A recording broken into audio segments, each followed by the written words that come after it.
There is some problem with this. It's keep repeating itself. Priyanka, it's live on Facebook, so you can Is start. it okay? Because it was, I don't know why it was showing it again. All right, so then we can start with sharing screen and okay.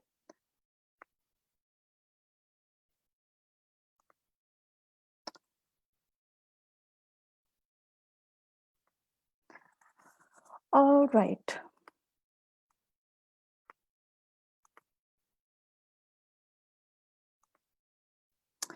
Okay, welcome you all for this very interesting session today on mental health issues in STEM world.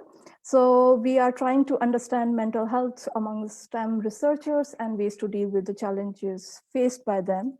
So first of all, I would like to just briefly introduce you with the technical aspects of this talk, that please all participants be on mute to preserve good audio quality. You can ask questions anytime via the chat functions, and that can come directly to me, or you can send it to Mayur and he can send it to me or to Vinay. As it's about the mental health issues, I do understand that a few of you do not want to ask questions openly, so you can actually ask questions directly, send a private message to me, and you can write anonymous or whatever. And if you want, it would be nice if you can share from which country you are based in right now.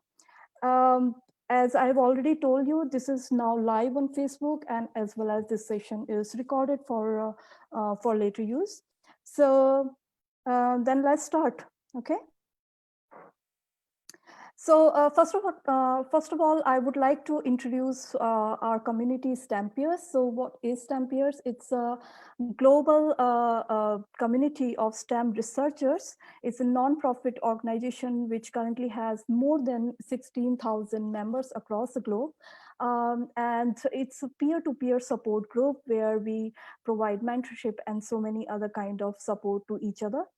Um, Stampiers has taken a lot of initiative in previous years, and which includes uh, mentorship programs. There are some other writing programs, and so many other kind of initiative has been taken by more than 200 volunteers across various initiatives. And so welcome all of you who are part of Stampiers and not part of Stampiers. Maybe you can join it later on. Uh, so, so why we are here today? We are here today to talk about the mental health issues that STEM researchers faces. So if you you already may know, but if you don't know, I can briefly tell these stats from the Cactus Foundation, that there are 7.8 million researchers in a world of 7.7 billion people. There are 3 or 4 faculty positions which has no job security. So it's a highly, I would say, insecure field. Um, you all know that STEM researchers have to keep writing grant application, and only 1 out of 8 grant applications get accepted. And the STEM researchers are 6 times more likely to experience anxiety and depression as compared to general population. Um, so we kind of know that there are a lot of issues in the field. However, in the previous year, it was largely ignored that there are mental health issues in the STEM field, but it came in notice from the Nature survey done in 2019 with the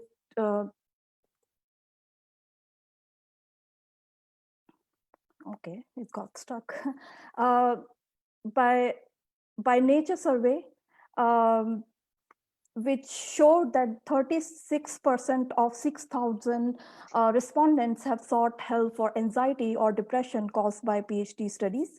And 1/3 of them sought help from places other than their institutions, and 18% sought help at their institution, but they felt that it was not enough.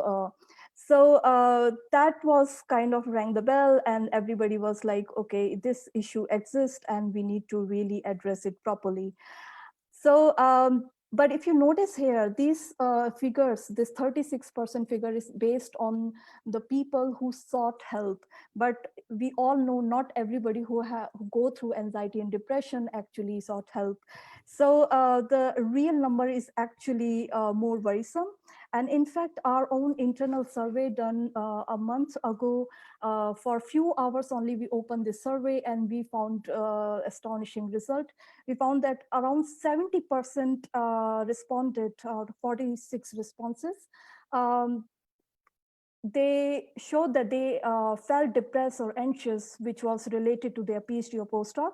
And more than 70% respondents said that they felt socially isolated on some point, and they are also continuously worried about their future. So this is the situation, and it's not a very happy situation for sure. So that's why it's very important that we talk about this issue, and we also see that what are the solutions exist to us, how can we help ourselves and help our peers in this situation. So, so I would like to then welcome our guest today from Emoticons India. First of all, welcome Nikunja, Ms. Nikunja Gujar, who is a founder and director at Emoticons India. Nikunja earned her postgraduate degree in industrial psychology from Ferguson College, Pune. She is a certified rational emotive behavior therapist from Ellis Institute in New York, USA. Nikunja has also been a visiting faculty at Flame University and Ferguson College, Pune, as well as she has also worked with Alexel Ideas Private Limited as an executive trainer. So welcome, Nikunja. I'm very glad you are here. Thank you, Priyanka. Great. So next to this, we have Professor Anil Savarkar. Professor Savarkar is currently a chief mentor and advisory at Emoticons India. He completed his MPhil in clinical psychology and did his PhD in the field of rational emotive behavior therapy.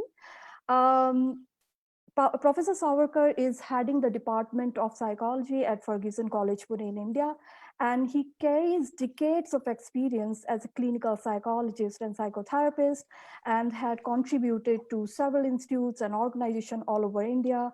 He had many publications, and he's a very well-known face in the field of clinical psychology. So it's our pleasure to have him here, and it would be really nice that you ask questions directly to him, because he would be very keen to answer you directly and guide you through your problems. So thank you so much, Professor Savarkar. I'm very glad to have you here. Thank you, Priyanka. Okay, so on this point, I would ask Nikunja to introduce us with Emoticons India and what are they doing there. So I'll just move to your slide. Sure. Okay, so I hope everyone can hear me clearly, right? Yeah, so first of all, thank you so much, Priyanka, for that lovely introduction. And I would definitely like to thank the entire STEM peers team, the community, and especially Vinay and you for having us here for this entire discussion that we have been having about this webinar, and for really taking this important topic ahead to help the community know more about it. So that's what we will be focusing on today. And not going too much in detail, I would definitely like to introduce Emoticons India in brief, understanding that Emoticons India basically started with this one of the visions that it's easier to build a stronger child than to repair a broken man. And I think most of you would agree with me here, right? So Emoticons India then started with a lot of preventive as well as curative services.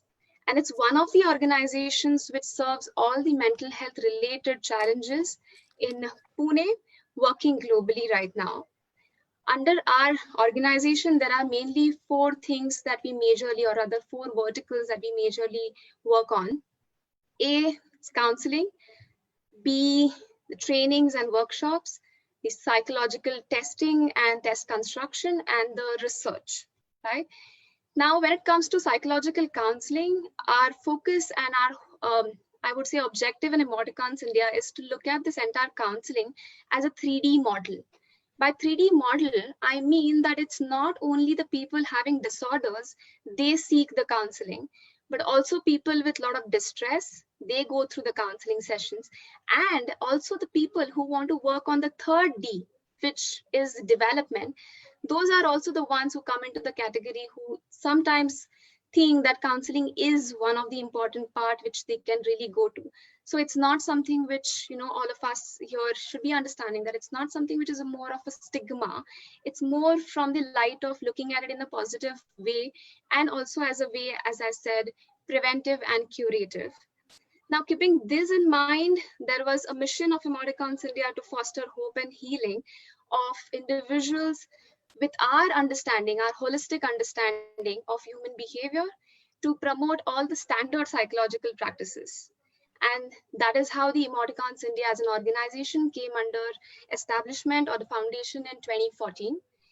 I know all of us here are gathered today for this entire purpose of understanding mental health better, and that is what we will be hearing shortly from my mentor and my colleague, Professor Anil Savarkar.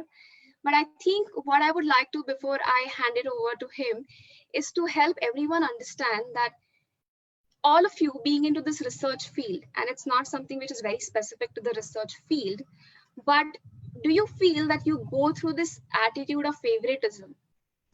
And if you do, then what kind of favoritism that I want to address here is the favoritism of majorly favoring your body, that is your physical health, more than your mental health. And if you relate to this, then I think this webinar is going to be really helpful for getting a lot of your doubts addressed, for a lot of your questions addressed, right?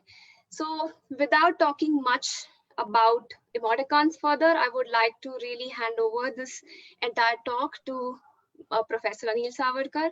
I'm sure that everyone here is waiting to hear in the excitement and with a lot of expectations from Professor Anil Savarkar. So over to you, Professor Anil Savarkar. Thank you, I can Nikunja. stop here. Yeah. Am I audible? Yes, to me. Yes. Okay.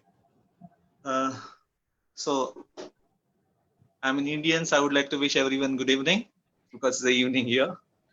And it is good to have so many people for this particular webinar, realizing the importance of mental health. So first, I would like to thank STEMpeer team who have been seriously working very, very hard towards the community building. And this is a noble cause, a noble gesture, which is very much appreciated. And this is the need of the hour. And it is a good work that you're doing. And it can be a wonderful team. Emoticons also is very, very dedicated, okay, towards the same cause. So as I had spoken to Priyanka, I would like to have this webinar, this session more on the question answer basis. But then before that, I would like to give a particular perspective, right? So I will need some time. I would like to give a particular perspective, and I want you to understand the mental health from a particular perspective. I would like to elaborate on that. And then once I finish, maybe you can ask the questions, right? Now, understanding that most of you from the research background, okay, I'm also from the research background, and I love it. It's very, very core to me. Being a professor, I'm a psychologist, I'm a researcher, so a lot of objectivity. Usually I like it. So that's a nice thing. Fine. So what Priyanka has done, she has given a particular perspective to what's happening in your field, the scientists, the researchers, what are the difficulties that you're facing, and as a result, people are getting into depression, maybe anxiety. So she has only mentioned two, but I think there are more than two emotions, right? So there are anger, guilt, and a lot of emotions that you must be facing.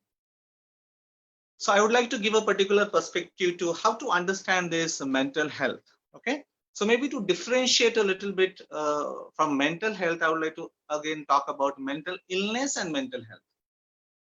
So we have a clarity related to this, right? So in order to understand what is mental health and mental illness, okay? Now, In psychological background, we talk about mental illness, and I think you must have seen through movies or some other things. Now, there are the psychiatrists who talk about depression, split personality disorder, obsessive compulsive disorder. So these are type of disorders where there's a big damage to one's body and especially to psyche. And as a result, this would be called as mental illness, where usually a person will require psychiatric medicines. Okay, that's a mental illness, brief idea I would like to give. Not many people do require these medicines, do require this help. Okay, now it doesn't mean that if I'm not mentally ill, automatically it means I'm mentally healthy. No, that's a wrong notion. People do understand that I do not have this particular problem, so it means I am mentally healthy. No, so absence of mental illness does not make you mentally healthy. I mean, simple language, if I have to explain mental health is, look at everyday schedule. We all of us have everyday schedule. From the time that I get up in the morning to go to bed, 1 day, 2 day, maybe a week's time, month's time, we need to look at ourselves. There are many things happening around us, right? Many things are happening. So as a researcher, you have your own problems. There are other people who have their own problems. So everyone has got different issues and problems in their life. So sometimes they are positive, nice, wonderful, and sometimes they are negative. Okay. So when you're positive, all nice and wonderful, we are enjoying the party, all things are going on, good, nice. But especially when we have issues which are not going really well the way we want, like for example, she has mentioned, insecure field. Okay, and I have gone through the different data that you have given to me, different issues that are likely to happen. So at the end, if you have to summarize that issue, I would say the things are not going the way I want. All things are not going the way I want. Now, when they're not going the way I want, what is happening? Am I able to manage myself? Am I able to deal with so not good things that are happening with me?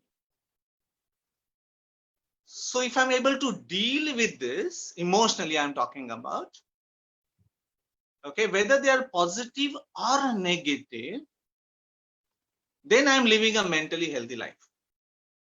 Now, what does that mean? In simple language, I'm trying to make it very simple. Suppose something is not happening well and I'm angry, and it is okay to be angry, but it is not okay to stay in anger.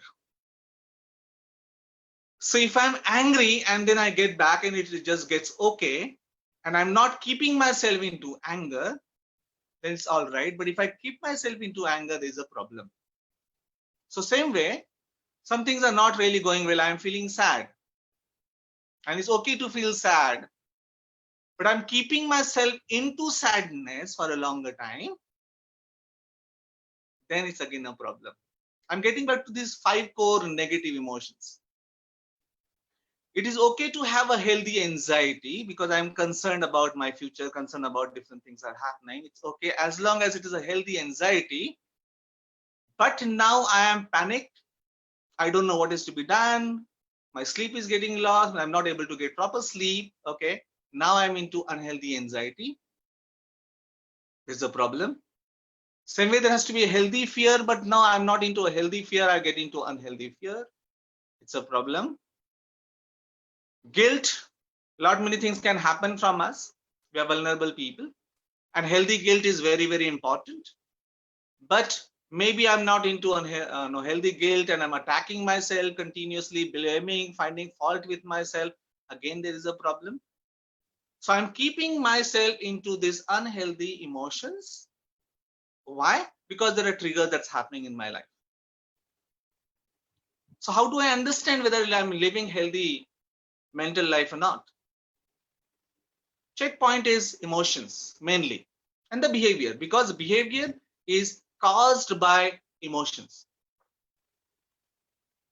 And emotions are channelized by what we process here. And what we process here happens because there are things happening to us. So let's look at the connection. So there are things happening around me, positive, negative. I process something here. And then there is an emotional turmoil.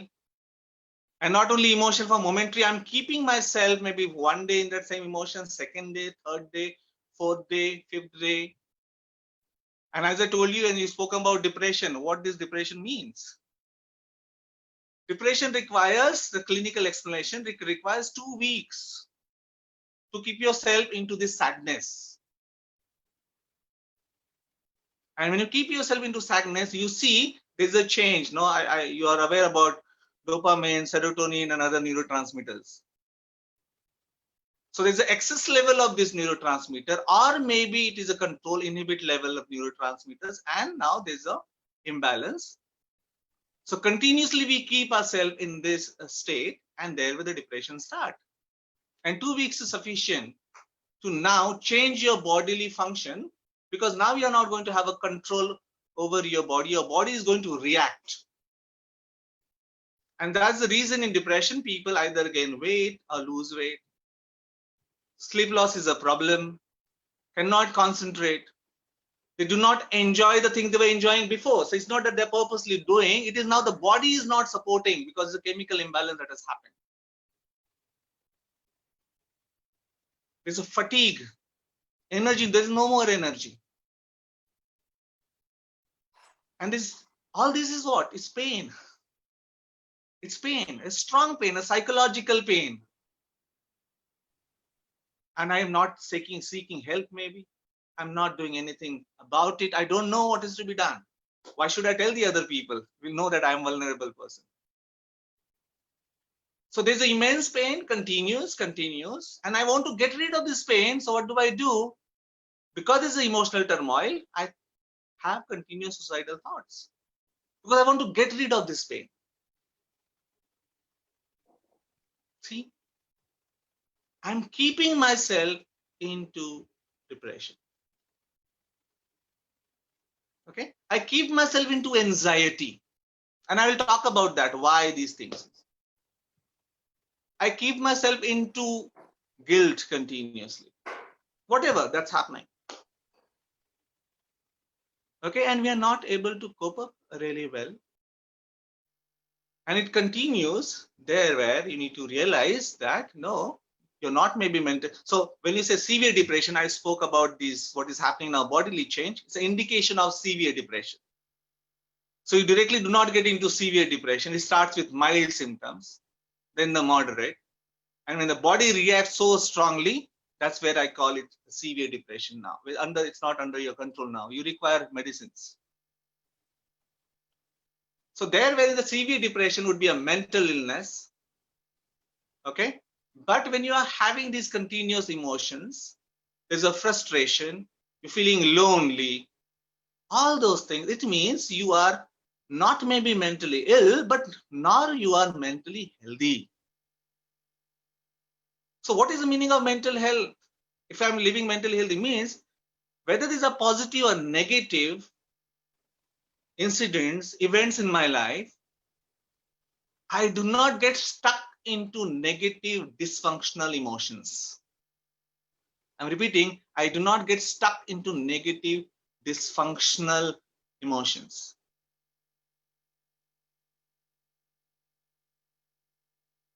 And there where I need to ask my question, am I smart about my emotions? So maybe we are smart in so many things. That's what all world talks about IQ. We have been right from the beginning, have processed only IQ most of the time. Okay. And these days people are talking about EQ, emotional quotient.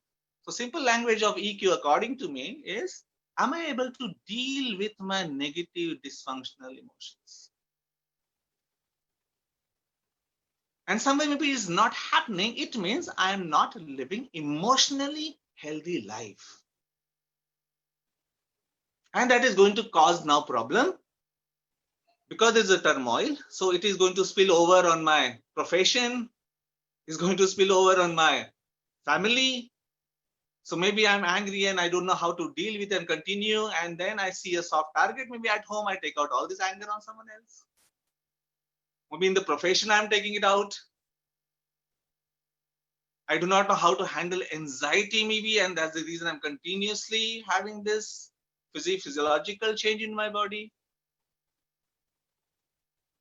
So illness starts, it doesn't start quickly.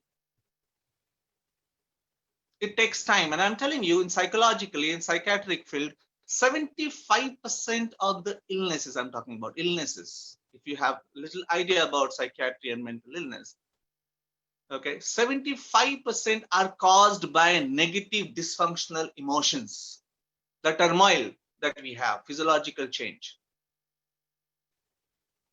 And there are 25% which is direct physiological, I don't want to talk about. So 75%, they come from this negative dysfunctional emotions. And negative dysfunctional emotions, they come from life events that are there happening around.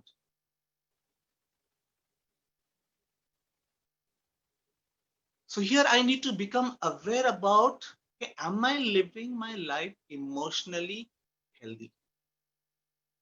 And if I'm not, that's what it leads to then psychological illness. And it's not only psychological illness, physical problems, and a lot of physical problems, they do come from our psyche. It comes from our mental health. We don't even realize maybe why there's a headache, or maybe why there's a back pain, or what is the big problems that can come. It can come from psychological issues that we are facing, and we're not dealing. It's not facing I'm talking about. Triggers, then there can be so many things happening to us. So how am I dealing with these problems? And if I'm not able to deal with, see, somewhere then maybe I'm able to solve so many other problems, or maybe focusing on there, but I've forgotten an important concern, and that's my psyche. It's my emotional life. And it is just going haywire. So in that, there are many reasons we do not take support, or maybe we are not been discussing these things. We have not dealt with these things maybe at the early stages. So we don't know what is to be done. Okay. So this is a brief idea that I always wanted to give, and that's a wrong notion people have. So this is, I don't have this problem means I'm mentally healthy. No, absolutely not. Maybe you don't have mental illness, but maybe you're not still having mentally healthy life.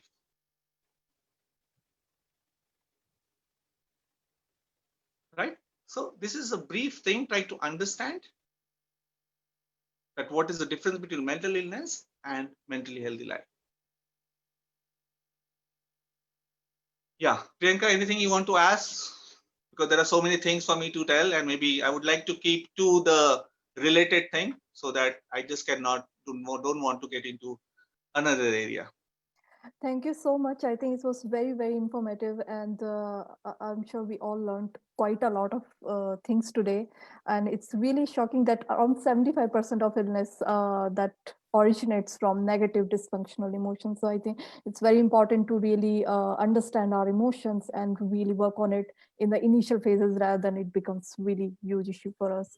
So I would like to ask everybody to, keep their questions ready, and we can take directly questions. As I said earlier, if you don't want to ask openly, you can send your questions directly just to me. Keep it concise, keep it clear, and I'll ask Dr. Savarkar about it.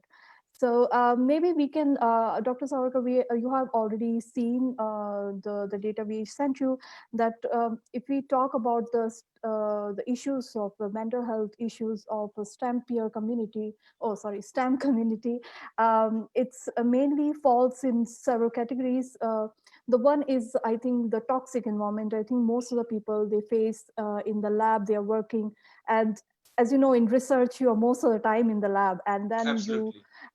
you are having toxic PI, or it's mainly mentorship related problems people have, and it becomes so big in their life because most of the time is spent there, and the person who is really regulating kind of their career is not is not caring about it, and sometimes they stop their publications. Sometimes it could be that you are not getting enough support and guidance in your project. Sometimes it's you are just left alone to deal with your problems, lab related problems. So in that condition, like how a person can really motivate themselves and like deal with this kind of situation. Perfect. All right. I think you have asked the relevant question. So again, maybe it continues to what I was saying. So let's see, maybe right now, since I spoke to you, this we get into this negative dysfunctional emotions. Now, maybe related to your question is we need to find out how are these, why, how do we get into this negative emotions? Okay. So as I told you that whether we like it or not, all of us are likely to have problems. Sure. All of us. So researchers are going to have their own issues. But main understanding that maybe we have got into is wrong. And that I would like to speak about. Right? So to start with, I would like to give maybe a broader understanding. And this we need to really have a little philosophy about the world that we are living in. Okay? So we need to look at and have a proper objective understanding. And as a scientist, we are able to understand, I think, this quickly. That if you have to ask you, how is this world that we are living in? It's good, it's bad, right? So if I say it's good, I said, look around, COVID-19 happening, it's not really going wonderful. Okay, so having that particular perspective will not be okay. Second, world is totally bad. No, look around, there are many things are happening good. So having a perspective that world is good, bad is not a better approach. And according to the best approach, I would always say that the world is neither good nor bad, but in this particular world, we can live reasonably happy life. World is neither good nor bad, and in this world, we can live reasonably happy life. That perspective is very, very important. Why? Because it comes back to now, you being a researcher, scientist, you're going to have your own issues. So the question is, are these issues that are likely to happen? See, I will not pick up one. Any issue to research related. Maybe I'm not able to publish, maybe I'm insecure, the family problem, all different things. As a scientist, maybe I'm trying to work hard and try to get a solution to something, and then I'm not getting a proper solution. So see, as I told you, I would like to summarize all these things. One thing is the things are not going the way I want. Anything, right? So what happens to me psychologically, my focus is that the things which are not happening the way I want is the main cause of my problem. Is the main cause. So let's pick up, maybe there's a job insecurity. And there's an insecurity, and that's why I have anxiety. See? So there's an insecurity, and therefore that insecurity causes me anxiety. And I would like to challenge this statement. If there is this causes me anxiety, no, it does not cause you anxiety. Insecurity is a trigger. It's not the cause. And as a scientist, you understand. If something is the cause, then you put 110,000 people, everyone will have similar level of anxiety, and everyone would be anxious. And you will check, not everyone into anxiety in the same condition. And if everyone is not anxious in the same condition, then how can something be as the cause? Because the effect is changing. And if it is changing means there's a different thing that's happening. You are getting anxious, or many other people are getting anxious, not directly because of the insecurity. So I would like to change, and I would like to call this as a contributing factor. Yes, definitely. So these triggers are a contributing factors, and I would give weightage maybe 20% contributing factor, but 80% contribution is from my side. And that is how I evaluate the thing that is happening around me. Very, very important. How I evaluate, how I process in my head about the happenings that are there. But no one talks about it. You've been always told that, this is something not nice that's happening. That is why it has caused you. No, it is not true. So it is definitely, these are different things that are happening. Okay. And wherever we are able to fix it, fix it. But many places we are not able to fix it. So many things are not under our control. So then when they are not under our control, is it necessary for me, or is it necessary condition for me to get into depression? Is it a necessary condition that I have to be into anger state? Is it a necessary condition that I have to be into negative dysfunctional emotion? And there I say, no, answer is no. So we can't change maybe most of the time different things are happening around me. If you are able to change, very good. That's what we're supposed to be doing. But if we don't, what happens is we are evaluating all different things around us in a destructive manner. And I would say, what is the destructive? What I mean. And therefore, there are three things happening. So there is an overthinking about the problem that I have. Anything, and that's what I'm saying. I do not want to pick up one. You gave me any problem to researcher, any example, okay, which is not nice that's happening. There is a psychological process in my brain, and it's a prefrontal cortex, where there's a judgment and reason that's happening. And there's a memory. So there's a battle between this memory that is there and the reasoning that's happening about the trigger, life event. And I'm telling you, bad. So COVID-19 today, let's see. Right? So there are people who consider this COVID-19, let's see, who are going to have a extreme anxiety or panic attack because they consider this as a concentration camp. See, if you process this way, you're definitely going to have an anxiety and you're going to get a panic attack and you'll be troubled. So you say, why am I into anxiety? Yes, because COVID-19. No, it is not causing you anxiety. It's a trigger. It's a strong trigger, agree. But what you are processing about this is actually causing you anxiety and panic attack. Be aware. So we can't change maybe right now. So people are all busy fixing up. That's good. That's what we want. Okay. But already there is a big problem that is going on. And if you process in a particular way, which you are doing, that is actually have aggravated 80% contribution. And that's why now there's an overthinking that's happening. And continuous overthinking, which is also not nice. So again, maybe since I mentioned overthinking, so many people have a wrong idea about overthinking. So overthinking in itself is not bad. And as a scientist, we understand we have to overthink to find the solutions. So overthinking itself is not bad. So what you overthink about is the main cause. So we continuously overthink in a negative way. We don't know the correct way. And there's an emotional now change in the body. And when this is emotional overpowers you, controls you now, and then accordingly behavior that happens from us. And then this behavior again, or emotion, attacks your brain, and there's a chain. And the society tells us, everyone tells us, the people tells us, news tells us, why is this problem that's happening? Why this depression? It is because, because my job is insecure. Maybe I'm not able to publish. There's a burden. My boss is the problem, whatever, blah, blah, blah, blah. Yes, they are genuine, not causes, triggers. Strong, you call it.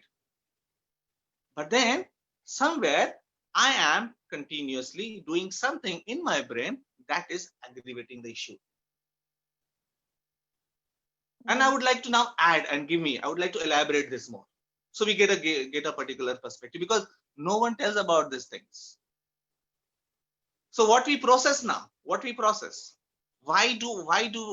we get into depression? Why do we get into this one? So I would like to give you maybe 4 psychological understanding. And I want you to understand this.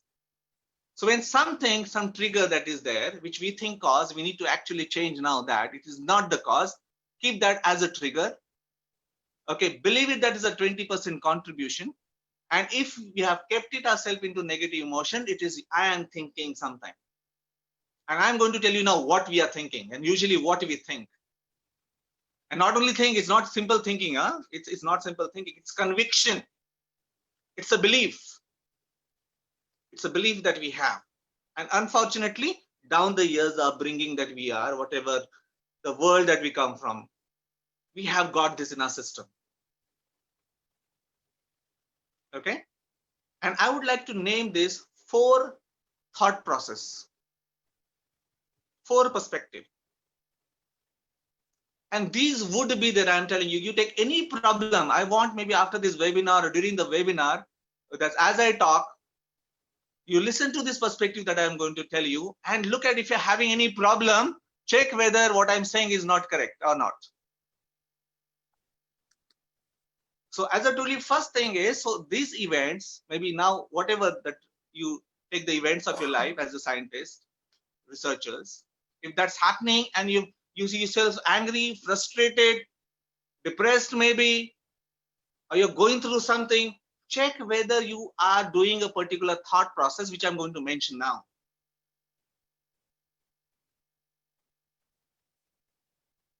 And these thought process, you can have all 4, all 3, all 2, or even 1 that if you hold it, you're going to have a problem.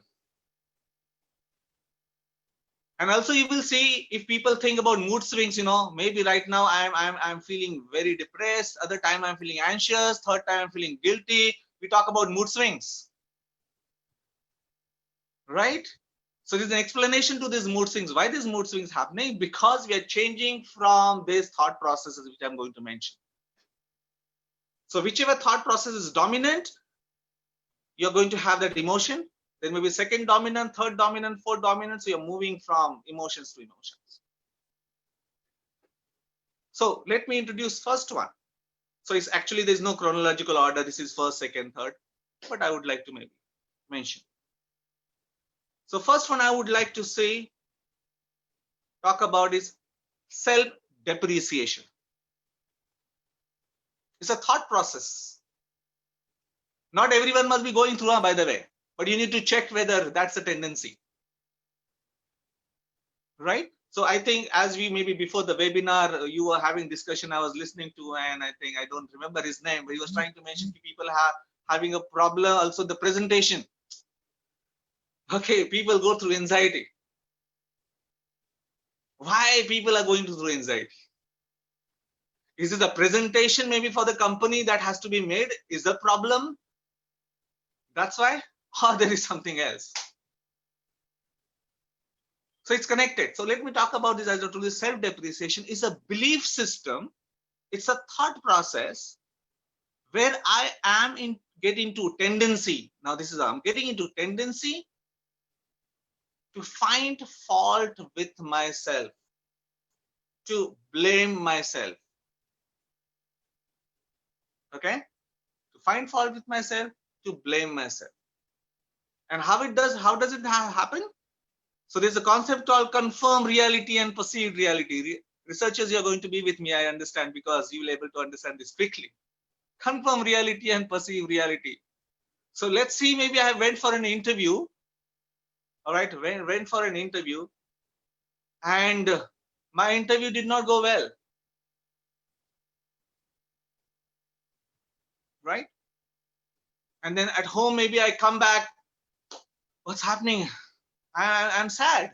Not only sad, okay, as I told you, fine, it's okay to be sad because you did not get through interview. But with this person is not sad. It's almost whole night he's disturbed. Second day the person is disturbed. Third day, and now the person has given up. I don't want to go for the interview. And you ask and interact with the person, will say, oh, I'm good for nothing. This happens with me every time. You know, I'm not able to do anything. This is how I am. look at what the person believes. This is all perceived reality actually. The confirmed reality in this year is just that I went for the interview, but I was not selected. I did not get through. That's it. That's the confirmed reality. But I don't remain there. I don't remain there. I move continuously. I told you overthinking, see? So not getting through the interview, we think is the cause. No, it's a trigger. It was not nice, absolutely. But now I am keeping myself into sadness because of the overthinking, and overthinking, which is unhealthy, as I told you. Now this is self-depreciation, a tendency to remain into perceived reality here, okay? Continuously calling and attacking oneself. So what is going to happen? You're going to feel sad and very sad. And if you continuously carry on doing this overthinking, and if you do not get help, if there are no other friends around you, if you do not open up, you are going to now keep yourself into sadness. And after some time, it will now throw into depression. There's one trigger I'll give you. So where is the issue? Can you change what happened in that job interview? No, I can't change. I can't change what things when they do not happen the way I want. I can't. So is it a necessary condition that I have to be into depression? No. I feel sad? Absolutely okay. You want to take a little more time? Okay, fine. But you cannot keep yourself into sadness. We need to take the responsibility for our emotional life. So I'm processing myself, maybe in through this one. So I'm trying to find fault with myself. No, don't find fault with yourself. Look at your strength. Look at your weaknesses. You have the strength. Look at your weaknesses. Work on your weaknesses. Work on that. Okay? But then we don't get into this. We continuously start attacking and we remain into this self-depreciation. Perceived reality. No, gentlemen, get back to confirmed reality. Get back to confirmed reality that I just did not get the job. And that is what is objective reality as a researcher. And this is my perceived reality, which is not true. And that is largely now causing you the depression and not the job interview which you think. So I want you to put your problem in what I'm discussing. That's what I am again saying, because we are habituated to. Why I'm too sad? Because this is what has happened with me. No, this is not what happened with you. If something happened with you and you are thinking in a particular way, that is actually keeping you into negative, dysfunctional emotion. I'm using the word dysfunctional emotion purposely. Why? Because functional is I feel sad. It's functional. It's normal. It's okay. But after some time, this physiological get into physiological change, and there where you'll now get into dysfunctional emotions. Like a thermometer, maybe let's see 1, 2, 3. You're into sadness, but now 3, 4, 5, 7, 8, 9, mild, moderate, severe depression, thermometer blast. Bodily change. And now you're like, look, have nightmare, night terror in your sleep. Okay, why? Because there's a bodily change that is happening. But people don't tell us, we don't know, and our focus is always, this has happened with me, and this is what is happening to me emotionally, behaviorally. But we are not paying attention to what I am processing in my brain that has got activated. So that's called like a self-depreciation. One. So I call this as virus. It's not nice. Unhealthy thought pattern got activated. Anil, sorry to disturb you. So I think Mayur has a question. Yes, please. Thank you, Professor Savarkar.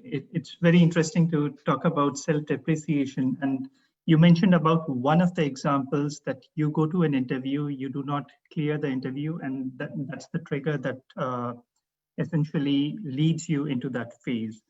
What I'm thinking of in a different context, where you actually, as a PhD or a postdoc, go to the lab on every, continuously, day after day, how would that differ from the one-time event that you just described? I'm just trying to understand that aspect, and if you could clarify a bit on that. Yeah, Mayur, what I will do is, can you just hold on your question maybe, right? Okay, Absolutely. because what has happened is, so I have explained to you this one particular system, right? Thought process. So let me complete maybe the other 3, 4, and you'll get your answer automatically.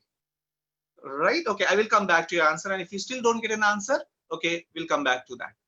So I've just maybe explained to you one thought process, and maybe let me explain to the other thought process, and your answer will be automatically answered, I think so. And if you don't, we'll come back to that. Right, Mayur? Is that okay? Yeah, fine. So I will get back to his question maybe later. So this is the first thought process, self-depreciation. Second one is called awfulization. Okay. Now, what is the meaning of awfulization? Again, it's a tendency, a thought pattern which gets activated. Again, about this is all about the triggers, different life events that happen. So, an awfulization is a tendency to magnify the problem in the head. To magnify the problem in the head. So, thing can be 10% bad, can be 20% bad, can be 30% bad, 40% bad. Pull it to 90% bad, all right, but never pull it to 100% bad. The moment you magnify the problem in the head, anything, what is going to happen to my future? So when you magnify means the statement that you make, my world is over. I'm not able to function. This is what the thought process that gets activated. And what are we doing here is we are putting the pressure on this small fellow here, the brain. Because brain perceives threatening. Why it releases the chemicals which is not in the balanced proportion? Because it perceives threatening. And perceive is directly not the something which is external causing here. It is there. Definitely things are not happening nice. Agree to that. But that is not the direct cause. That's a contributing factor. Direct cause is present within me. I'm evaluating here is where in my brain I'm perceiving that when this happened, there is no solution. Finish, over, all the door closed. So it's about the past, or it's about the future. What if I'm not able to publish my paper in that impact factor maybe? Oh, if not, it's going to be bad. All right, fine. So let me do something to fix that. Then continuously thinking about if this doesn't happen, then what? Then what means not something negative is likely to happen. So I'm thinking in a particular way, closing all the doors, that there's no way out. So when brain perceives it, there is no way out about certain situation that's happening, you are going to get into anxiety now. And it's not healthy anxiety. So healthy anxiety is concern, it's which motivates me. Motivates me to do something. That's healthy anxiety, correct? Thermometer, I want to give that thermometer. That's something very, very important. 1, 2, 3, healthy anxiety we need to be having. Great. But not into unhealthy anxiety, 8, 9, 10. If this happens, that happens, then finish, over. My life is going to be over. I can live only when I have this one. If I'm able to achieve this, only then my life would be successful. Blah, blah, blah, blah. It's been put in our head. So the society believes. So we think, and not only think, it comes from conviction and belief. So why not you're going to have anxiety? Not a healthy anxiety, you're going to have unhealthy anxiety, and you're going to be living into unhealthy anxiety almost every day. And tomorrow when I want to get up in the morning, maybe I'm feeling I'm not motivated. Why? Is that the event directly causing? No, it can be fixed whatever level it can be. But I am continuously have threatened my brain by closing the door. If this happens, this is going to be very bad. I will not able to function, finish, over, hammering. Now consciously, now when you're hammered so much, in the sleep, brain is processing unconsciously. And that's why I have terror, night terrors, dreams, very, very bad dreams. And then another issue, why I'm having these bad dreams. So this comes from that again is a belief which gets activated. That's called awfulization, tendency to magnify the problem in the head, where I in my brain process that there is no way out, finished, closed. And it's actually not true, and it's never true. I'm using the word, it's never true. You call it 90% bad, 99% bad. As long as I'm living, still I can manage. It's going to be bad, yes. It's going to be tough, yes. Because tough people last, tough time do not last. But if you consider this awful in the brain, where you give a message, command to the brain, then it is going to now send the chemicals in your body. And from this belief, usually anxiety people get into. So see, as I told you, the mood swings. So the way that anxiety comes, and as anxiety comes from the tendency to magnify the problem which have happened maybe in the past, which are happening maybe in the present. I'm continuously evaluating this happened, that happened. If I don't achieve this, if I don't get that, say it's going to be bad, yes. Tough, yes. It's awful, haha. It's going to be verified. There's not going to be any way. Check what is going to happen now to you. You're going to now lose your sleep. And this is going to increase because there's going to be chemical imbalance. Thermometer 3, 4, 5, it's increasing. 8, 9, 10. And be careful. Don't get to now mental illness because panic attack and phobias are just waiting.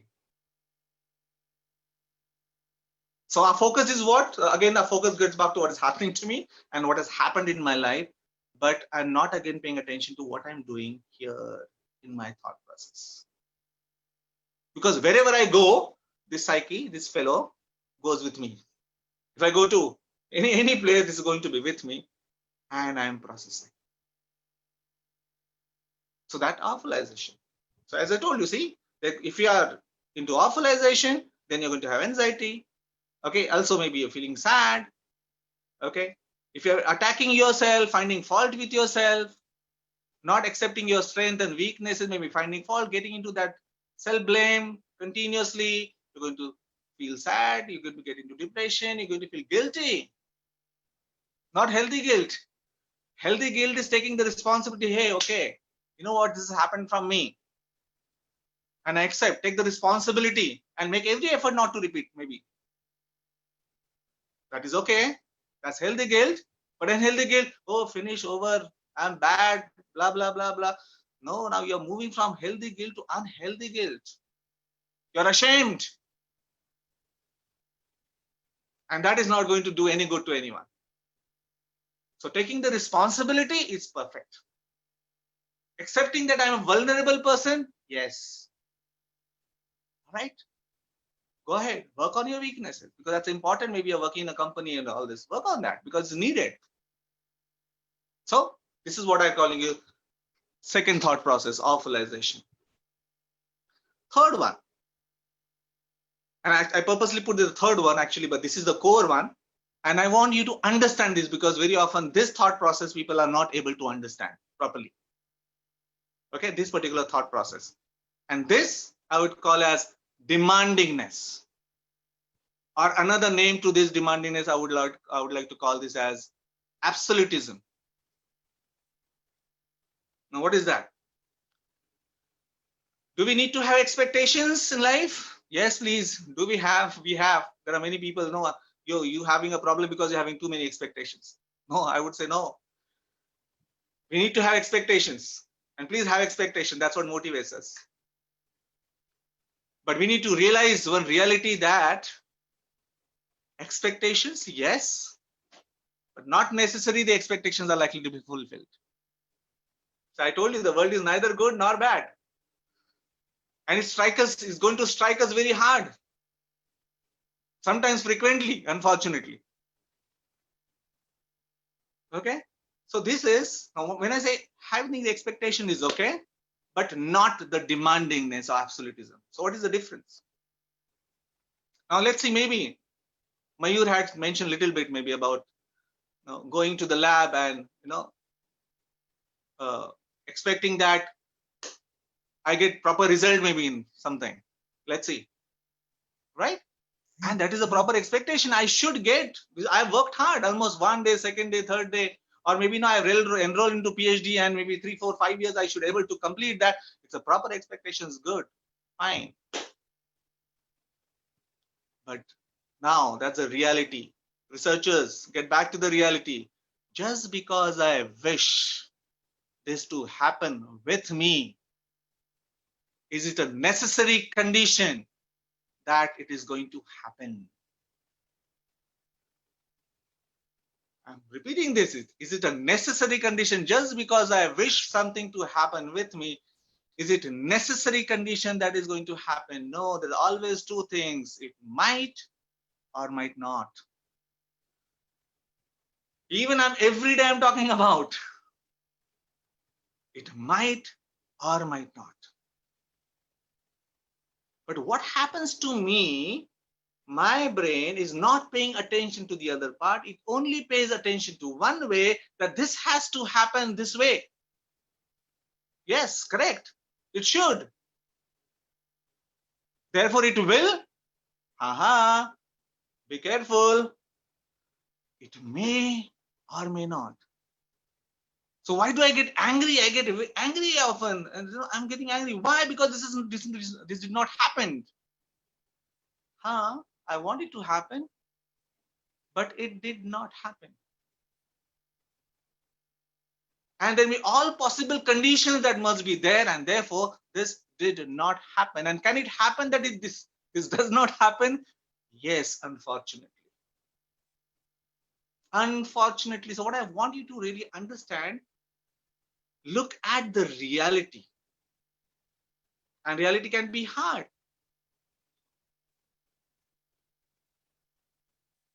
Okay, so we get angry. Now, anger is a common emotion. Why I'm using this word anger here? Because anger is a common emotion which shoots from this demandingness, shoots from this absolutism. Now, please understand, don't misunderstand demandingness as an English word. So we should stop demandingness. No, this is not what I'm trying to say. That's what many people don't understand what I'm trying to say here when it comes to this belief. So we should go for whatever we want. Absolutely, that is not a problem. Go ahead, researcher want to publish? Yes, let's see. No, I have worked hard, I have planned blah, blah, blah, right? And I have submitted to my guide. And I hope that my guide is going to, take care or maybe give a proper evaluation to this one. Yes, I wish. And it's important. Therefore, it is going to happen that way only. If it happens, very good. Please enjoy, have a party. But if it doesn't happen, what is the first question to me? How is it possible that this can happen? See? How is it possible? Related to this one, I just want to give a little example. It's a little funny example, but I want to give. So I'm a professor and with my students, and I'm very friendly. So they can come and talk to me anytime and come to my cabin and discuss. So just small incident I would like to tell you. So they were preparing for a fest, and one of the girls came very, very angry in all red face in my cabin. Sir, I said, what happened? Sir, my friend. Okay, what happened to your friend? My friend is so selfish. I said, okay. All right, what happened? Sir, she behaves selfishly. She is so selfish. When did it happen? Sir, in the morning. I said, what time right now? It's 4 o'clock. And you're still angry. Yes, sir, I'm angry because she is so selfish. How can she be so selfish? I told her, okay, I understand that you do not want your friend to be selfish, but she behaves selfishly, right? Yes, sir, that's what I'm trying to say. But I'm telling you, so she behaves selfishly. It means that she can be, your best friend can be selfish, right? And she's wondering what Anil sir is saying. So who is keeping you into anger? Is that your friend? She's gone enjoying life maybe somewhere. But now you're keeping yourself into anger because you're thinking that how can she be so selfish? Yes, correct. She should not be, but she did. She was. And this weird, bitter reality can happen. And if you continuously carry on asking, how is it possible, you will not get an answer, sorry. This is what I'm trying to say, people. Okay. We want all this thing to be wonderful. But unfortunately, if you go with this philosophy that I wish and therefore it has to and it is going to happen this way only, then you are not ready for the reality. You're ready one way only. That's what the brain is going to process, and then it's going to perceive now or threatening to yourself, and the energy likely to be produced, and that is going to have anger. And this is the question likely to ask now: how can this happen? And second, how can this happen with me? How can this happen? And how can this happen with me? No. So you need to change that. It should not happen with me. You're correct. Rational. But it should not happen with me. Therefore, it cannot happen. It's not rational now. You're getting into irrational. You don't want it to happen. You're rational. And therefore, it cannot happen. Irrational. And that is causing you anger. And not that person directly. So whatever is a trigger, but now this is causing you because you are into now not expectation, but you are into absolutism, demanding. Your brain is only perceiving one way, looking at only one reality. And that's I call demandingness, please. So why we keep ourselves into demandingness? Because again, because our brain is not ready, our psyche is not ready to look at the reality, a bitter reality that can happen with me. I don't want to happen, agreed. But can it happen? Unfortunately, yes. Anything can happen. Anything can happen. Anil sir, after this talk is going to be alive or dead? I don't know. I don't wish. I don't. But it's not in my hand. It's not in my hand. It's not in my hand. What are my loved ones? What is going to happen with them? I wish they're all going to be healthy, nice, wonderful. But can something to happen with them? Yes. So anger comes from that process of demandingness where we are not able to look at the reality that our wishes, our desires are likely not to be met, maybe. Sometimes, unfortunately, very often. So we need to do something about it.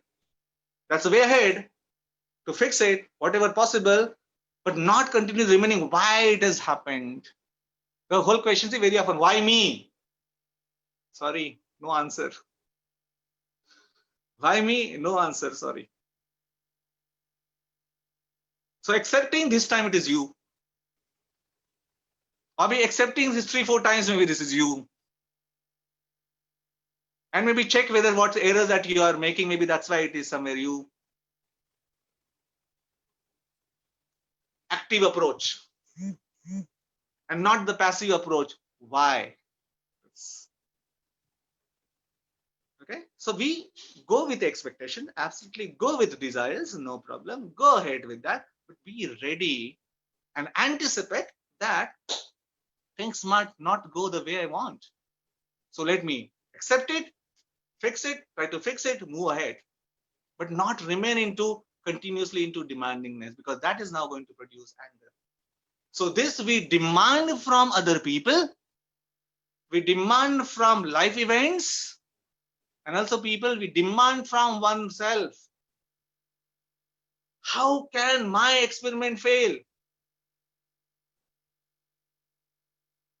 Yes, my experiment shouldn't fail.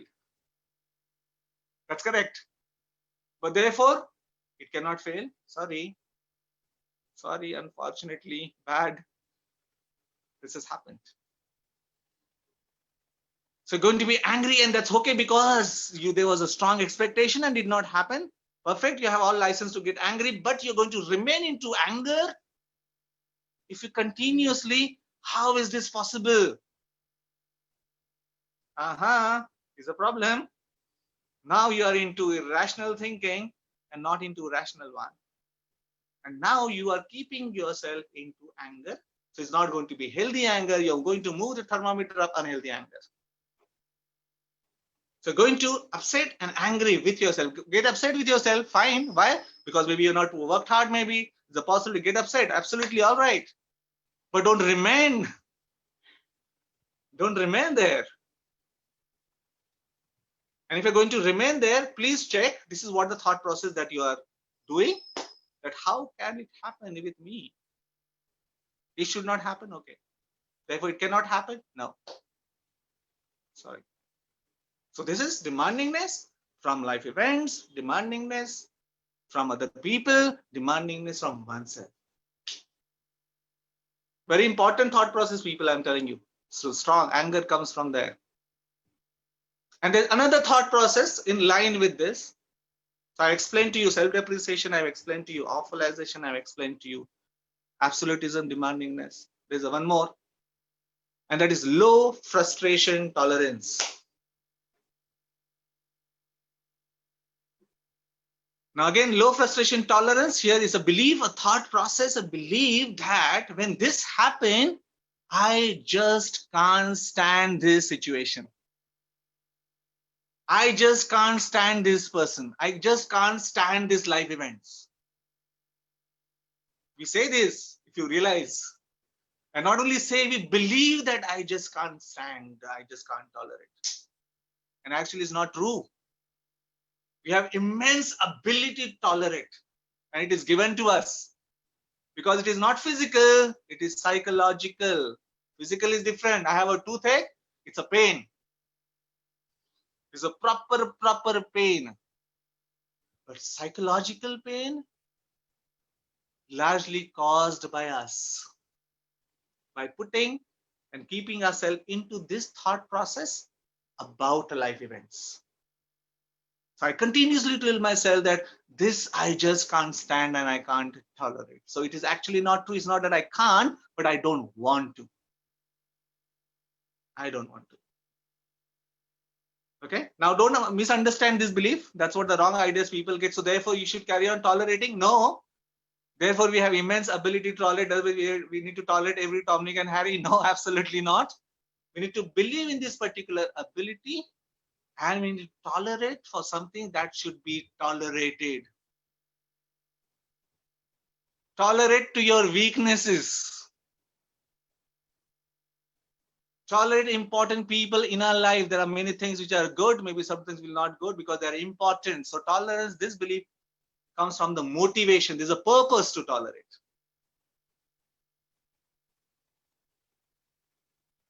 If I don't, then it's going to cause anger. So see, anger comes from first demandingness, where I'm not ready for the reality, unfortunately. And then when it does happen, second I move to that, when this happens, I just can't stand, I just can't tolerate. And the anger is going to. So see, I move from emotion to emotion. So sometimes the demandingness is very strong, absolutism. Sometimes self-depreciation is strong. Other times awfulization thought process is very, very strong. And that's why maybe I'm moving from emotions to emotions. So Mayur, now maybe I would like to come back to the question that you have asked, whether it is answered or maybe you want to just maybe verify now. Is it answered? Yeah. I would like to pitch in here. Yes. So, Dr. Savarkar, you actually very well explained the cause of the problem, kind of like, it's our thoughts, it's our disruptive or irrational thinking that kind of makes the problem very big in our mind and Correct. leads to the end anxiety and depression and everything. And I think Yeah. we all can agree on it that whenever we have problem, we at least can apply one of these thought process. I mean, at least I was thinking about it, each of problem I had when I was, having this thought process and that thought process. But when, let's say we are in a situation when we are going through this disruptive thought process and we are making a, because it's our body doing it's, we don't have control on our thought process. What are the little exercises we can do actually to relieve these disruptive thought process and bring us to more in to positive or healthy thinking side. Yes, yeah, correct. And actually, I will ask you to maybe answer in context of the question, because I have two questions coming. So Okay. maybe I can ask those questions, and then you can actually apply your answer in context of those question. It would be nice so that they will also get the answer. So first question is, how do we handle COVID-related mental health issue?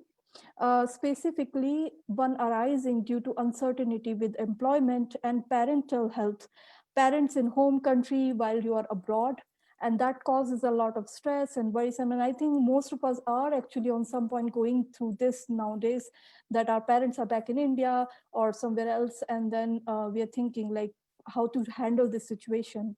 So maybe you can give us Great. more light on this. So COVID related, the question has asked.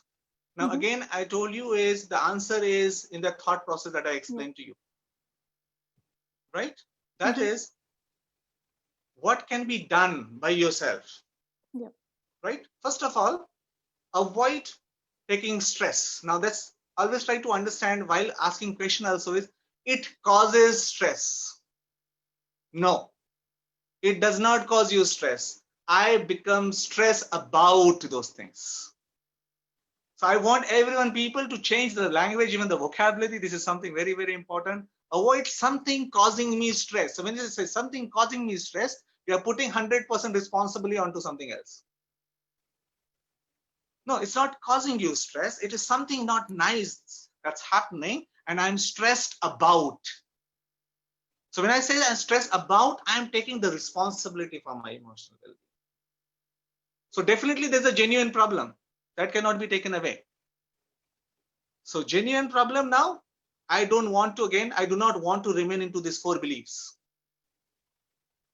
Okay, so first realization, becoming mindful, become aware, become mindful that it is not the event, the COVID-19 causing me, but it is now my thought process. So I need to help myself. So first, if I need to come out from that demandingness, where if I'm saying that how is this possible, COVID-19? Unfortunately, yes, it's possible, this is happening, and that's the reality. Accepting, becoming mindful. Second, is this the end of the world? Get into, it means you're getting into awfulization. Get rid of that awfulization. Is this finish over? We cannot function? No, it's actually not true. So 3 things right now just I mentioned, and again I'll repeat. That change the vocabulary language and not something causing me stress that I'm stressed about. So you take the responsibility. All right, and you keep the other thing as a contributing factor. Second thing is get rid of the demandingness as a thought process to start with. That can this bitter reality happening? Yes, it is happening, true. Just accept the reality that's happening. Second, then again, because awfulization is likely to be active here is where you consider the world is over, finish, no. Because if you continuously do that, it is going to cause anxiety. So it is not awful, it's bad. Yes, it's very, very bad, agreed. Don't close the door because you're going to now give command to your brain and you're going to have sleepless night.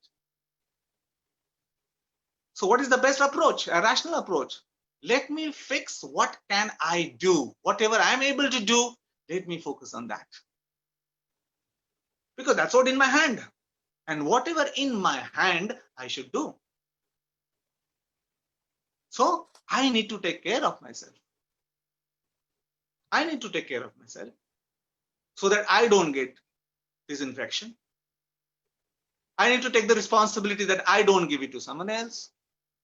I call my family members and hey, listen, people, please take care. Without getting unhealthy anxiety, without getting stress. Don't consider, tell them about this awfulization. Don't panic. World is over, finished. No, take that out. People are intelligent. They're trying to go into find vaccine. Stay there. Stay alive. It's very important for us. You know, think that we are lost in somewhere, some jungle or somewhere, and there's no way out. So what do? You stay alive. You keep yourself alive than saying, oh my gosh, why I'm here, blah, blah, blah. That is going to cause a problem. Stay alive, whatever things. Protect yourself. wait so that, something is going to come. So same way, exactly, people are intelligent. They are thinking some research and we'll have something. It is not long time, it's short time. And get into that, out of that LFT, low frustration tolerance, and move to high frustration tolerance. I can stand this discomfort. I can stand this discomfort. And this is momentary. Okay, by whatever is within my limit. Once you have done, be free. Let it go the way. So you are taking precautions. You're taking what is to be done, right? And you're advising other people. Rational approach towards the problem. Always, any problem in life, please try to understand that whatever is there in my hand, try to fix it. And something you can't do anything is you just leave it realistically. And that's the best approach, that without having panic and anxiety, we'll be able to manage this COVID-19. There are many people doing it. Mayur wants to ask something here. Yes, Mayur. Mayur, please. Sorry for bothering you with questions again and again, but that's okay. Absolutely. I'm thinking of what you just mentioned as a devil on my shoulder and angel on the other side. And then when you are stressed, you hear more from the devil than the angel. So how do I train myself under stress situation to start thinking, or at least of having a thoughts that might have some positive outcome? How do I train my brain to think about that? That's nice. Very good. Good question. So training the brain, it's a skill.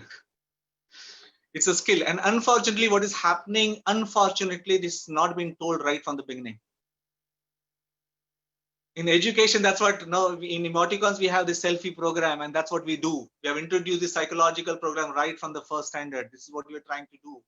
And telling the people this right very, very early. So we have not been told about these things, and then we're supposed to be ready for so many things. No, absolutely not. And that's the reason we are habituated, and we easily get into this irrational process. Okay, this is a habit that has happened to us. So can this habit be broken? Absolutely, yes. So it is a skill, and skill requires practice, practice, and practice. So imagine that, anyone wants to, like a football.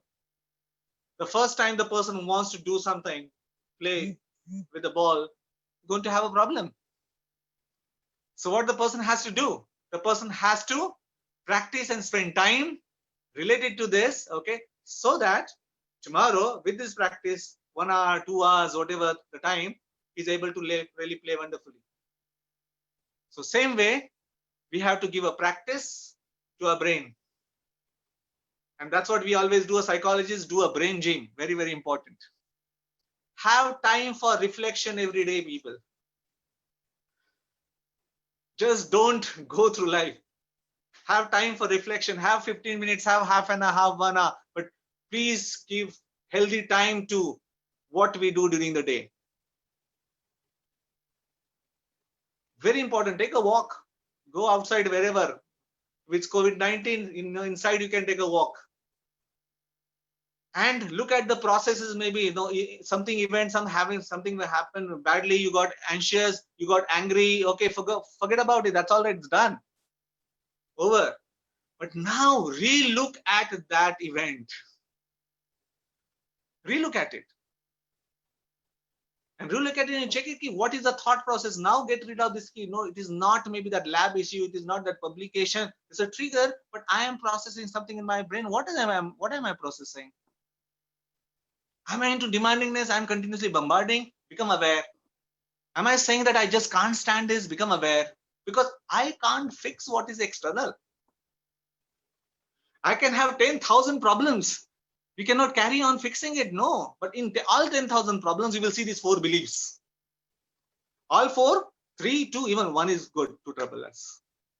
So what we need to lifelong make a practice to work on this belief, so that I easily give training to my brain to think rationally than irrationally. So I need to become mindful. and tell my brain, see, this is what we do. Get into rational practice. So brain gym, 10, 15 minutes, 20 minutes. You look at it. Am I calling this awfulization? World is over. Look around. World is not over. Where is the world over? In my brain. And that's why it's causing me the problem. So what I'm doing, I'm keeping myself into awfulization. Get rid of this. Tell your brain, maybe on that day it will not work, but as you do it almost every day, work on it, see, it will start working for you. It requires time, but process that almost every day. With this thought process, I'm telling you, nothing magic that you have to do. The brain will start working provided you do this brain gym. So what we are doing right now, you have not paid attention to this demandingness. I always focus being that event, is always focus being the effect that is there. But effect largely from where? These beliefs. Become mindful about this belief. And it will become magic, I'm telling you, naturally. You say no, naturally, for which people say that, isn't that natural to feel anxious in this particular situation? Absolutely not. You have made it natural, unfortunately. You have made it natural. And if it is natural, that is the argument, check in the same situation, anything threatening, if there are 10 people and check with all 10 people are anxious. If all 10 people are anxious, then that's the cause. And you will see, no, there's a difference. And why the difference? So between the event and the emotion, there's this brain. So all those people who are going to look at this awfulization, they will get into anxiety. Other people will feel, okay, fine, it is little. But then after that, they'll say, okay, I can manage. It will be different. So what you have to do is find time every day, 10, 15 minutes, 20 minutes. I do that every day. I give half an hour for reflection. And it's nice to have time with oneself. And especially when you see, catch emotion, please look at the emotion, which is the regular emotion that you're having a problem with. Don't look at the event. Forget about the events. They will happen. And check what is, are you the person who is regularly feeling sad? Take that emotion and work on that. If you're feeling that you are a person who is getting angry, please try to understand you're operating into demandingness and LFT, low frustration tolerance. If you're finding that you're regularly into anxiety, you are operating into that awfulization. Ask relevant question, why I'm getting frightened? What is it that, how does that world gets over? Because not in my hand, something which is not in my hand, I can't fix it. So I need to accept it. So get to this habit and give this the brain gym. So we always have a gym. We go to the gym and take a physical health, right? And these days people are talking about COVID-19. So please have your immune system strong, correct? We are all talking about this, but we have forgotten the immune system about this.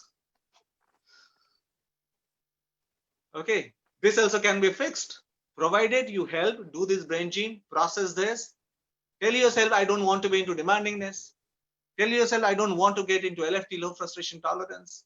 Tell yourself, no, it's not self-depreciation. Let me accept myself the way I am. And let me see what other things, weaknesses, work on that if it's possible. Go with the strength. And things are not awful, they are bad. Yes, agreed. Bad, very, very bad, agreed.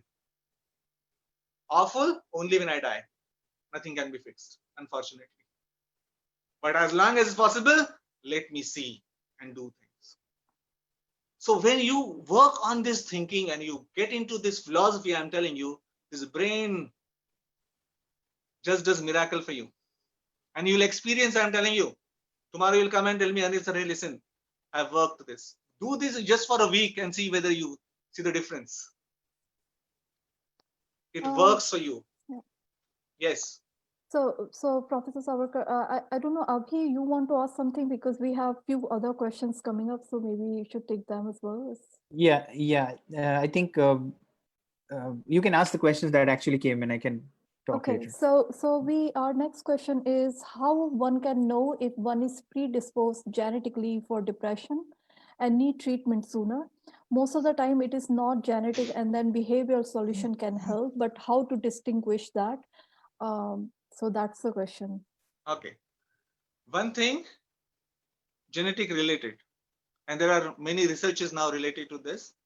Okay. Now, current research is psychologically, we talk about that genetically there can be a vulnerability, right? There's a vulnerability. Now, it means that this is not a necessary condition that I have genes of depression. If I have genes of depression, then why didn't you get depressed maybe when you are a child? Why didn't you get depressed when you were adolescent? How come you are depressed now? Very, very important to realize. And something, this is, so I go with the reality, with the research also. So there can be a contribution of genetically, but it is not the nature that always causes. So nature and nurture together. So before there was a battle, people used to think about is nature totally genes. Then came that it is total nurture, that okay, totally environment. But right now, psychological research, we talk about, no, it is not nature, nurture, it is nature via nurture. So that it can make person vulnerable, but then it is not necessarily condition that you have the genes of depression. No. And it is not true. It is work on your, so it can predispose, you can be vulnerable. So there are certain people say, they have a self-esteem issues, devalue yourself right from the beginning. All right, decision making is the issues, feeling lonely, life issues that are there. So many things that go throughout the life. And we think that, okay, this is maybe causing the problem. No, I'm always believing to what is there in your hand. So what is there in your body, you can't do anything. And do not believe that you have the genes of depression or genes of any of the problem. No, because you believe this, then you are likely to have a depression. And not only that, you will convince yourself that, okay, this is how it is. No, right? So it is mainly always understand the chemicals are processed to your body. It is largely from here and it's about the life event that happened. So we need to work on our personality, people. Can the personality change? Yes. Not everything. Not everything. But definitely core, because personality, again, it goes with thinking, emotion, behavior. It comes with philosophy. It comes with what you process. Focus on that. Don't convince yourself that I have the genes of depression. Absolutely not. Even if doctors telling you, please do not agree. Right? I can be vulnerable. And please check that if someone has depression, look at your thought process. Something that you are telling yourself. And that would be causing the depression and not the genes. I do not agree that genes cause, I'm using the word cause depression. Okay, can make person vulnerable, fine, but it is not the necessary condition that the people carry genes of depression, genes of schizophrenia, genes of, there were so many studies, and studies have been now debated, and in psychological, we don't talk about genes is causing, or maybe the other thought process that was going on, the environment causal. We're talking about nature via nurture. It's a contribution of nature, genes, and the contribution of environment, okay, together, that is actually would cause mental illness or mental health problem. So focus on what you can do, then agreeing to that this is what this is how I am. So the person actually needs a bit further clarification that it's true that in your childhood, even if you are genetically predisposed for depression, in childhood you may not get depressed. Sometimes it is a case that even children get depressed and anxious about anything around them, but it may be because there were no triggers available, there were no triggers around them, and when they grown up, or even it can happen that up to 60-year-old you still lead a very normal life because there were no triggers around you strong enough to make you depressed. So in that case also, like when do you think it's a good idea to seek help, and and how we can still know that this is genetically predisposed or not, even though you should not believe it that it's genetic, because it will work also on your psyche. So like, is it in the family? Do you should check that whether your parents were also gone through some trauma or something, or like some other kind of stuff.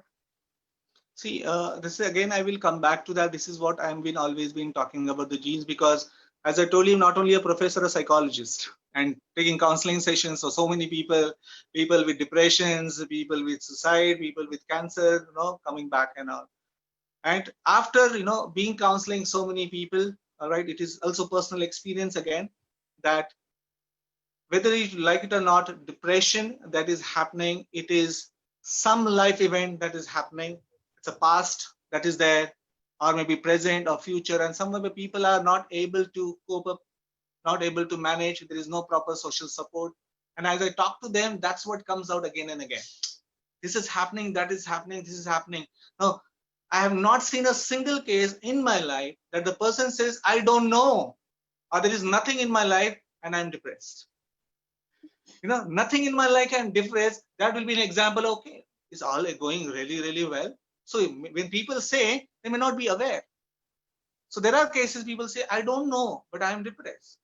So then I process, I talk and find out, and always you will see something that people are disturbed about. So there is no point in going in a family checking whether you have a depression or no. If you have a depression, that I'm likely to have depression. No, that would be not a healthy way of coping this depression. Absolutely not. Right. Because depression, please, chemical imbalance that is there. All right. And as rightly you said, okay, there was no triggers. Okay, now today you have a trigger. So let's say you have a trigger. But then about the trigger, what are you doing? The moment there's a trigger activated, maybe at 60 years old, there was no trigger. So you are vulnerable, let's see, and there's a trigger. But in the trigger, you'll always find this thought process going on. So what do? Work on your thought process. So see, so if the person is into severe depression, right? So I would always suggest that person to go to the psychiatrist. Why? Because what is the meaning of depression now? There's a chemical change, imbalance. So this antidepressant medicines would be needed. But antidepressant medicines are not fixing the cause. They are fixing only the symptoms. Because that has changed. So today the person will find, but tomorrow again, after 15, 20 days further, again going to be depression. Why? And in seeing that depression, the person will say either is blaming himself, considers into that awfulization, or maybe believes that I just can't stand this. All right, into learned helplessness, that finish now, I just can't manage. This is what the person believes. There where the psychologist role comes in, and the counseling session helps the person to clear these beliefs. Right. So here we are trying to work at the cause level, and the psychiatrists basically work at the symptoms level. So automatically medicine, if the person is into severe depression, will require medicine. But very important, why we are getting into depression. Right. So before we move further, I just tell that we have only 15 minutes and I still have 2 questions. So maybe in 10 minutes, we can have a quick answer of those 2 questions. And then we can go for the last closing remarks and what we learned today. So a quick question next is, can journaling help to reflect on daily events? Sorry, I didn't get you. Sorry. Is it a good idea to journal on the daily events to help control our thought process? Why not? Very nice. Okay, so control our thought process. I would always first suggest that's a better way how to manage this, because I always told you to fix what can be fixed, what is under your control, and that's what we should be doing. Okay, so we should be fixing about our evaluation that gets activated when things do not really, or maybe my past is bad, or present which is not going really well, or the future which is right. So this brain sends you the message. So right now, as I'm talking to you, people, you must be having self-talk. And we do this self-talk. So we need to become aware about the self-talk, because look at what you believe, what is your philosophy. And if you're having an irrational philosophy, we need to correct, we need to check. So First is start becoming aware, especially when you see yourself into negative dysfunctional emotion. When you see yourself, you're emotionally disturbed. And again, I'm repeating, emotionally disturbed, about, not causing. Become mindful about those. Okay? Take the responsibility. Don't attack. Don't find fault. Okay, I'm not saying that, okay, I'm the cause of my problem. No, unfortunately, I'm into this thinking, thought process. I need to work hard to overcome this. So if it helps you through writing down, okay, if it helps you close your door, maybe, I know, try to evaluate in front of the mirror, speak to yourself. Or maybe it is not helping you during that time, get to some friend who can help you rationally without judging you. Okay, try to help, no, helps you to correct your thought process. That's there. And if it's still not helping you, nothing, why you fear? Please take psychologist help. Talk to, it's very, very important, right? Sometimes what happens is when you have a regular issues in your life and you have very, very good friends also, sometimes you feel burdened. Okay, no, I'm disturbing my friend. So call psychologist, because it's nice that you're paying someone and it's an authority that I'm paying someone, you should be listening. So it helps you. And take out from your system what is going on. Don't keep it, right? Take these different helps that are there. And I definitely believe that if you work on this particular belief, you can become your own counselor, you can become your own therapist, but it requires practice. It's going to take little time. So writing down, journalism, whatever, putting things down, but check whether you're putting it properly, doing properly. Thank you. So next question, maybe Abhi, you wanted to ask a question, right? Yeah, Anil, thank you. This is a very enlightening session and reinforcing the ideas of the thought process is and how that relates to the questions that everybody asked is really important for this session. And I can see that the questions are coming back and back to back. So what I just wanted to ask you about something that we have seen in our community is that in the past 5 years, we have as a community, we have helped a lot of people transition from that postdoctoral phase to an independent professional position. And as you might be aware that being a postdoc and doing a research on a particular topic, it's very isolating job. It's like you are thinking on your own, devising the ideas, and then of course you go and present it to the lab, some feedback comes, and then you're back to your own groove. So this is a very repetitive process of isolated job. But when they transition, they are actually going ahead and leading different positions where they have to manage people, manage expectations of the people who are working with them.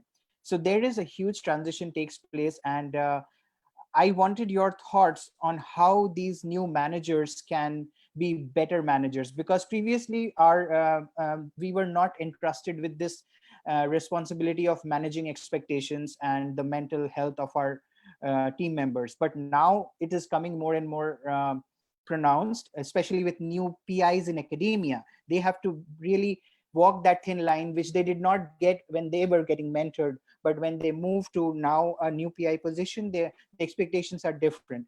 And what do you think can these new managers do to make life better for their team members? Okay, that's reminds me of another belief system that maybe I did not speak to you. Quickly, I will just talk about, right? Because that's again, it's my own reflection. So especially I'm talking about, I explained to you this 4 belief system. It actually comes from one of the very, very important psychologists, and his name is Albert Ellis. Okay, he talks about that's what you see, rational emotive behavior and all I'm talking about. It depends on that, right?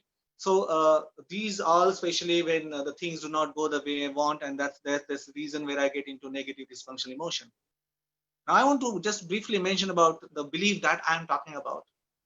Okay, and this belief is especially it comes to the leaders, the managers and boss.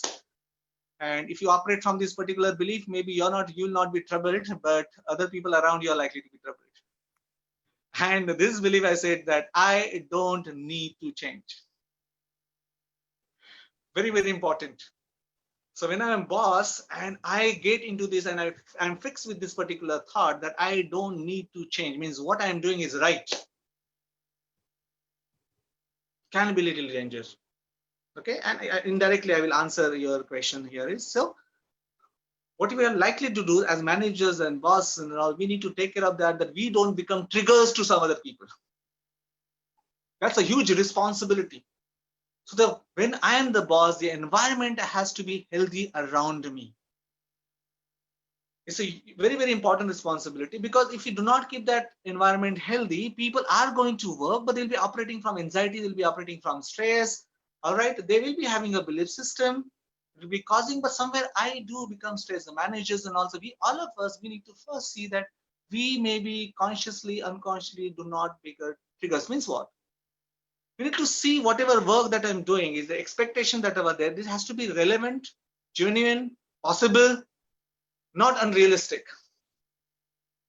And that is important responsibility to the managers. So it should be a teamwork. Okay, so every company, any organization, want to have success, want to go ahead, absolutely fine. That agreed. But whenever we have this, please have a realistic expectation, goal from the organization. It has to be a teamwork. All right, look at the people, come together. Should not be a solo person. Okay, this should not be a dictator. I am telling you, do this. So very often, unfortunately, we become result oriented. It's little danger.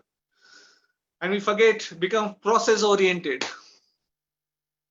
We have to become process oriented. Very, very important. How we are carrying something, what we are doing to achieve somewhere. If you become result oriented, then you may lack empathy, you may lack understanding what's happening with the team people, and your whole attention is at the result. Why? Maybe you're working from that awfulization. If I don't achieve, this is going to happen. See, it's all coming back that I operate from there, and that's why I become result oriented. No, yes, I need to. No, this again, I need to plan the goal. Okay. But never focus on the goal. This I always say.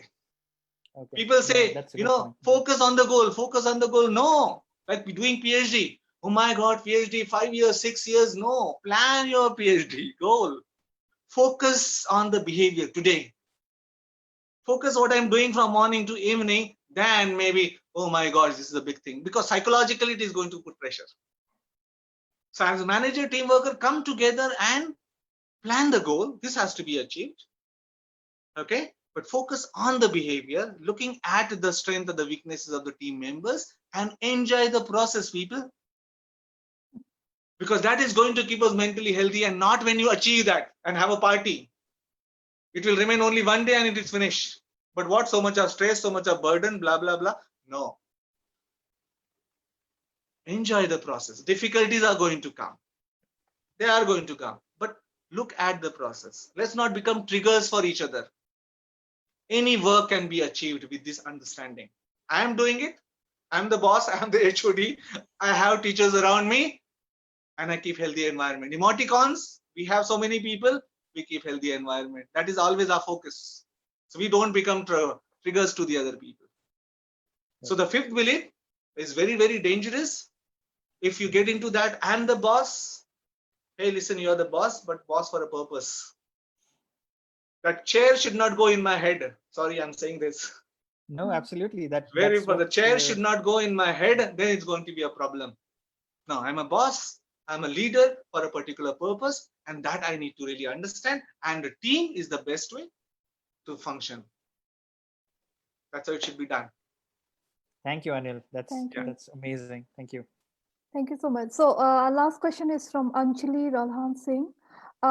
She asked questions about the stigma related to emotional and mental health issue that is preventing people in seeking help from mental health professionals.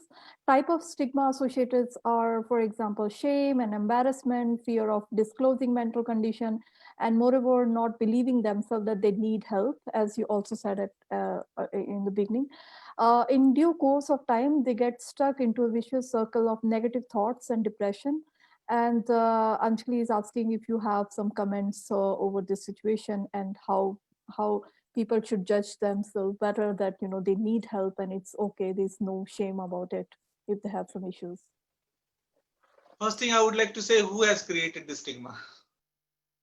We people. Who can change? We people. Stigma we have created. So what do? Do we become passive about it? No, it can be changed. So there is a stigma. There are people. So it is maybe carried with so many reasons, philosophies that people have. All right, and it is there. But is it doing any good? No, it is not doing any good. Right? So who is society? Society, I, me, myself. And I myself also believes into that stigma, then I'm adding to that stigma. So I am the person who would like to change. And I would like to. So why do I fear? See, it comes from where? It comes from that awfulization. Man, you shouldn't cry. Hey, I'm feeling like crying. Come on. I need to cry. No, then you become like girl or something. See, this is a wrong idea, wrong philosophy. Face. Tell the person who's telling you, don't know, I feel like, and it's very, very important.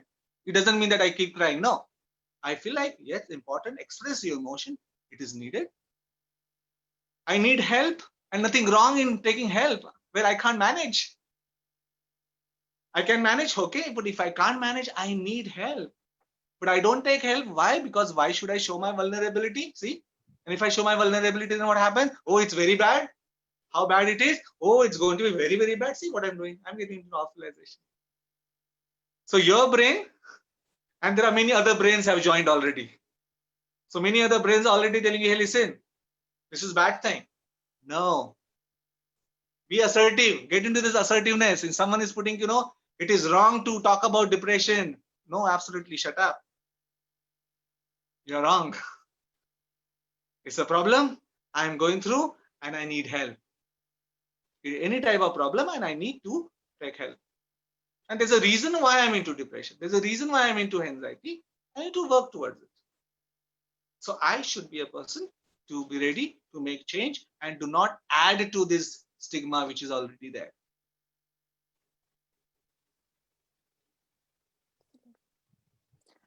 Okay, thank you so much, Professor Savarkar. I think that also kind of answer Kanchan's next question. So maybe as we have only 2 minutes remaining, I will just quickly say thank you so much for all this enlightening thoughts. We really learned a lot. I think the main exercise is that whenever you have some problem, even if it's a very little problem, like, your day-to-day experiment is not working, train your thought in those conditions so that when there's a bigger problem, like your publication is not going through, you can, you can deal with that in a better way. Absolutely. So I think it's a day, like an everyday process. Have some time every day, 10 minutes, 15 minutes for Right. meditation or walk or do something for self-reflection. Think about your daily events and all. So that all can help you go through the difficult time. So with that, I think I'll say Abhinav to give closing remarks. And yeah.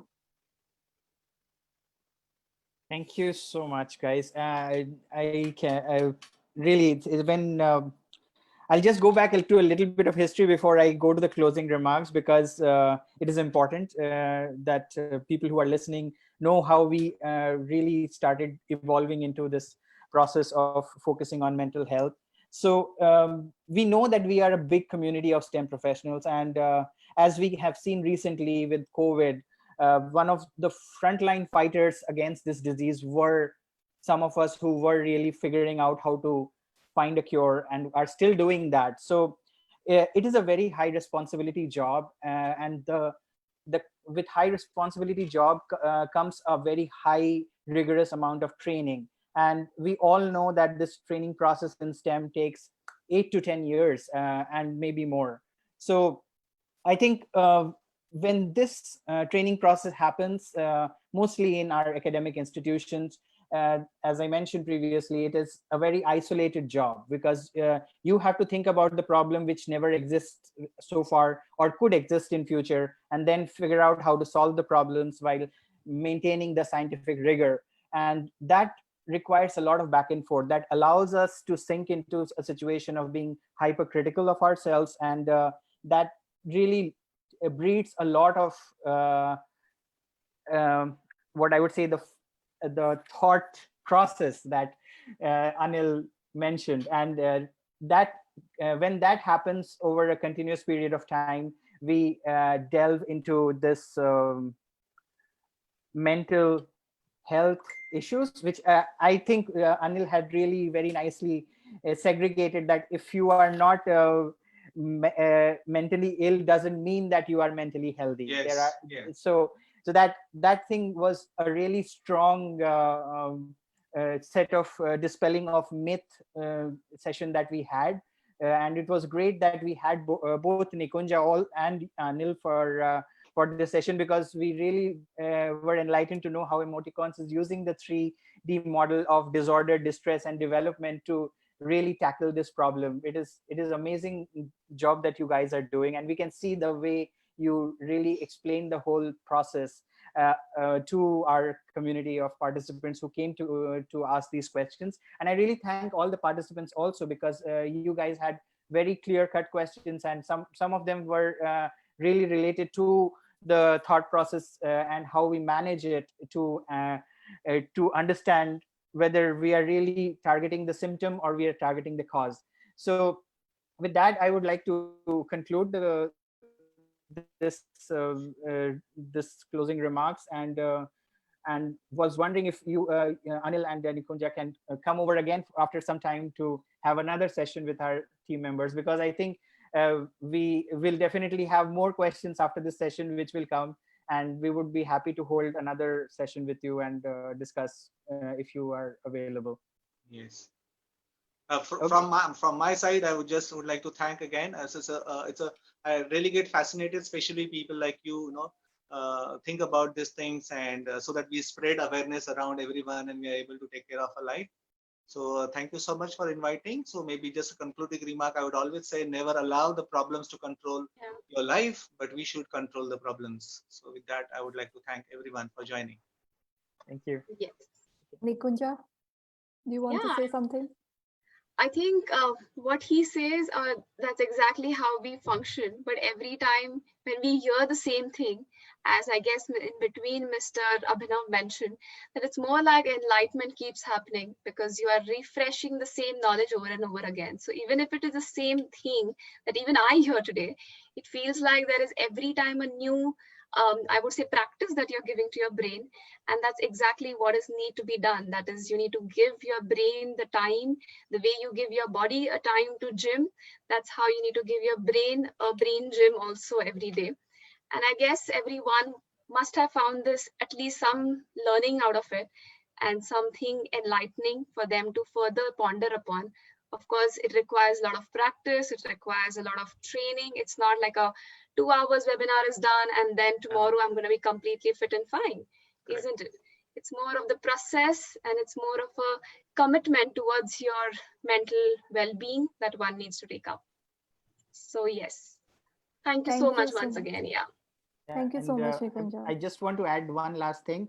So whosoever is watching, we have this on Facebook, and whosoever participated today, it is always worthwhile to come back to this lecture and listen to the concepts that Dr. Savarkar expressed. And because even whenever you get in trouble or whenever you're thinking or spiraling into any emotion, I think if you revisit this lecture, you will be able to really decipher whether you are thinking right about the problem or not. So it is my sincere request to anybody who is watching this, please feel free to come back to our group and watch this lecture again. It will really help you a lot.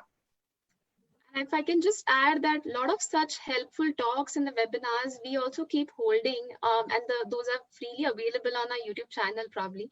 So if you want to really have that 1 or 2 rationalizing hours, to keep refreshing the same talk after you hear, I think that's one thing which is important, which is conditioning your mind now newly with those rational thought patterns, right? So maybe you can also have the access to that and go ahead, watch them.